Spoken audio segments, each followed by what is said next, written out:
Hi guys, and welcome to the tutorial where we will explain how you can create a new Venmo account. So let's dive in. To get started with Venmo, the first thing you need to do is download the app from the Google Play Store, Apple App Store, or any app marketplace specific to your device.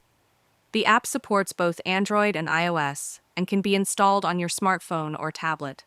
Once it's installed, open the Venmo app and tap on Sign Up to begin setting up your account.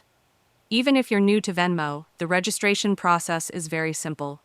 You'll be asked to enter your email address, phone number, and to create a secure password.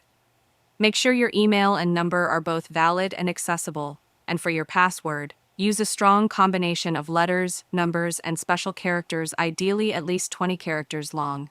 After entering your details, Venmo will ask you to verify your identity. You'll receive a confirmation code via SMS. Check your messages and enter that code into the app. At the same time, a verification email will be sent to your inbox. Click the link in that email to confirm. Once verified, you'll be prompted to link a payment method so you can add funds to your Venmo account.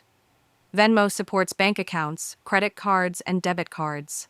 To do this, tap on the Me tab, then go to Wallet and choose Add a bank or card.